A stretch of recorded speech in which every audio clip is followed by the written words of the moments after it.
chapter 7, verse 60, they are stuck in Jerusalem. But when hell breaks out, the text says they went everywhere. They went to Judea, they went to Samaria, they went everywhere, because every now and then God will let you catch hell in order to show you your greatness.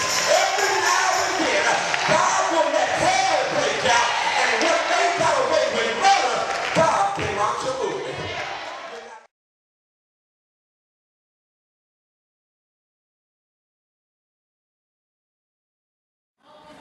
I don't know about you, but I'm still glad God is speaking life into what we think are dead situations. Yes. God is still freeing us from the slavery of sin and the sin of slavery.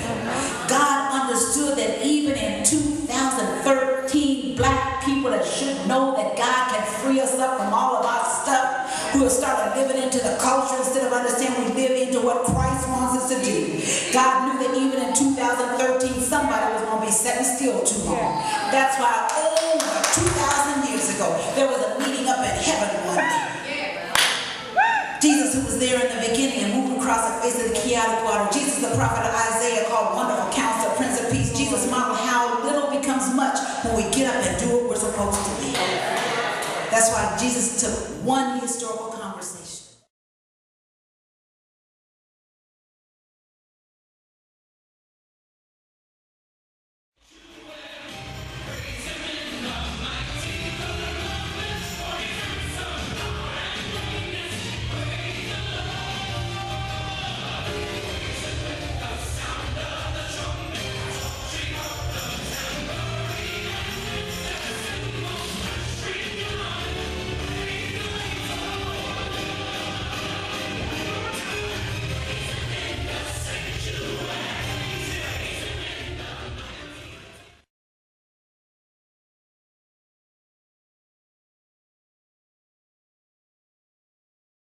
An appointed time is a time that can neither be rushed nor delayed.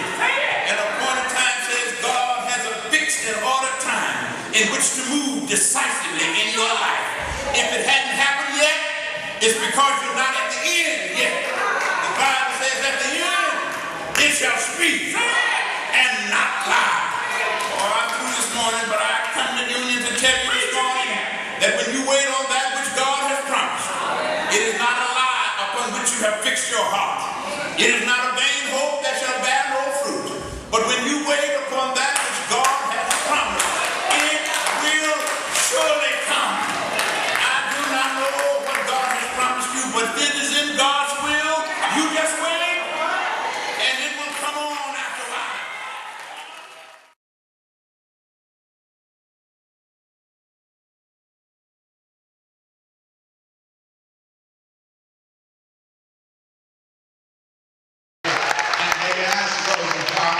Why did you go through all you went through? And she said, I didn't move because I was just tired.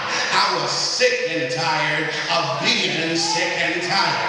And that's my word for somebody on your road tonight, that when you get sick and tired of being sick and tired of what the enemy is doing in your life, at that moment you can resolve, I ain't going nowhere and I ain't giving up nothing, because the Lord is on my side, and if God be for me, who can be against me?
But God says, no, I'm not going to sugarcoat the report you got from the doctor. I'm not going to sugarcoat your bank account. The money is as low as you think it is. No, you are as sick as you think you are. Come on now, your children are as bad as you think they are. Every now and then, God will make you see reality.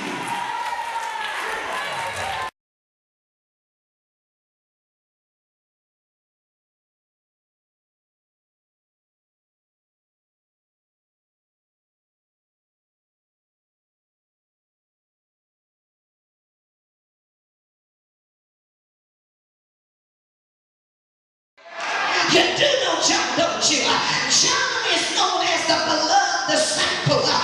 You do know John, don't you? John is not curious, he's committed. He's so committed that every time John is mentioned in the text, he's always in the same spot. He's always right next to Jesus because he's not curious, he's committed. And whenever you go to the mountain, you don't need nobody curious with you. You need somebody who's committed to